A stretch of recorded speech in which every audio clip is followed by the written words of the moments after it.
When I start cranking, I hold it a minute and then turn slowly toward me. You see me. You smile a little, then you listen, and then you laugh. So I don't know whether that thumbnail makes me look like an old-time film director or just a lunatic, but in any case, I'm here to announce a fantastic event that's happening next month in February. Filmtastic February. So this is a reading event based on films, books about films, related to film, fiction, non-fiction, whatever, and it's created by Annie at Obscure Book Adventures, who did it last year flying solo. This year she's recruited a couple of co-hosts, Duncan from Back Away from the Donkey and myself. So it's actually the same team that brought you Giant April in 2024 when we did a month of ape-related reading. So, yes. Sounds silly when you say it out loud. It does, but in fact it's a deadly serious piece of cultural investigation. So, Filmtastic February, what's it all about? Well, like I say, read a book related to film in some way. If you want, there are prompts if you like some structure in your life. And I will do the prompts. And I thought it might be fun to try and see if it's possible to do the prompts focusing not just on film but also on one film star. So my Filmtastic February adventures will be mainly about Barbara Payton. Who?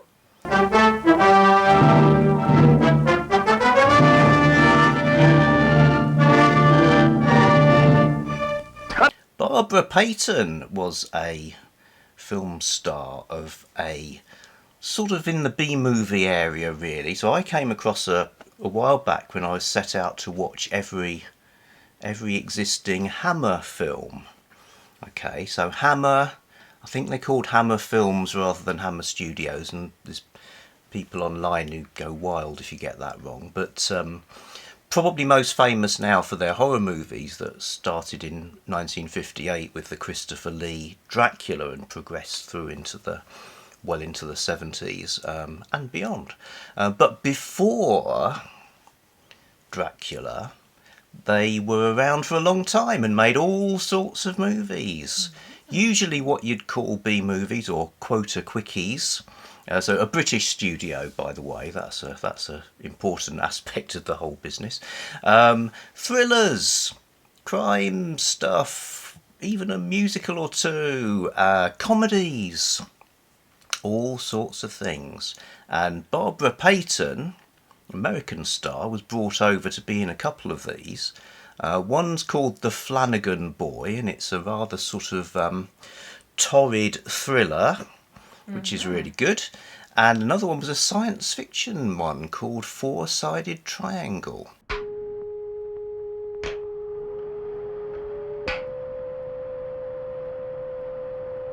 Ready, darling?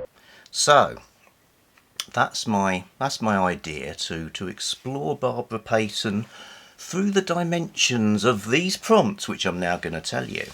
So the first one is to read a novel that's been turned into a film. Now, not many Barbara Payton movies fall into that bracket, but Four-Sided Triangle, the science fiction one, does. Ooh. And it's even in the British Library Science Fiction Classics set. It's a nice So, cover. William F. Temple. I thought he was an Archbishop of Canterbury, actually.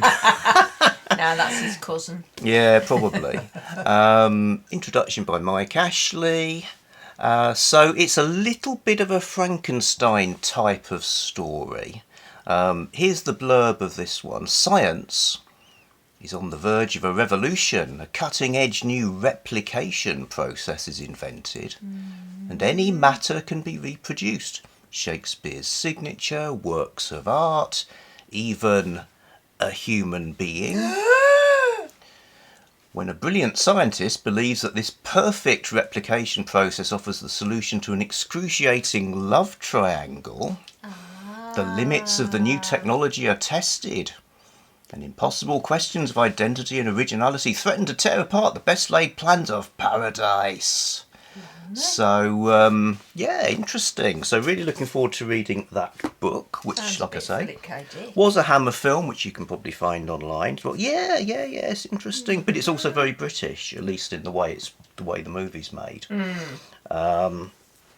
Moving on prompt-wise, week 2, biography or an autobiography. So some non-fiction book about film. So here we have a choice. Do I read the brilliantly titled Barbara Payton autobiography, I Am Not Ashamed? And I should say that she's one of those people who's far more famous for her catastrophic life that people peer at pruriently than her body of work. And this book, I Am Not Ashamed, is part of it, but I might instead read the equally brilliantly titled Kiss Tomorrow Goodbye, the Barbara Payton story by John O'Dowd. Bit more of a chunk, obviously a bit of a different kettle of fish than an autobiography, but that's the title of one of her movies, by the way. So yeah, so I've got a couple of choices there. Should be interesting. I mean, I feel a little bit, losing the moral high ground by reading about her life, having just said, "Oh, isn't it a shame?" But I'm going to anyway. So then we have week 3, novelisation or tie-in books. So these are books written based on a movie. Now, if you look at her filmography, you'll see why there probably aren't very many of these, because most of them are generic westerns, and there's plenty of those around without novelising some B-movie. But as a tie-in, Bride of the Gorilla, it's one of those like the script plus loads of other bits and pieces books. On a South American rubber plantation stands the home of Klaas von Gelder, a house whose claim to fame is murder. Barney the foreman, beguiled by Van Gelder's beautiful young wife Dinah, someone's in the kitchen with her, pushed his employer into the afterlife, took Dinah as his bride and made himself master of Van Gelder Manor. It's a tale as old as time. Jeez. But a witch-like servant gives him a dose of jungle justice. She places a curse on him so that he transforms by night into the deadliest of jungle demons, the Suckerath. Something. That's ridiculous. Yeah, well. What is with curses that actually don't make the cursee miserable? They make everybody else miserable. Well, that's rather a deep question, isn't it? It's like I've never been able to work out why That this book will answer. why Angel in Buffy and Yeah. later in Angel, the curse that's upon him Yes. is lifted if he has a experience of total and unalloyed joy. Right. And he just turns back into a vampire and he's horrible to everybody again. What's the point of that? What? Well, Why? I don't know. You have to ask whoever's in charge of curses. Why? I tell you. So, I thought that said rides on a gorilla. Could happen. That would be great. Week 4, magazines. Film magazines. Could be fan magazines or magazines about film.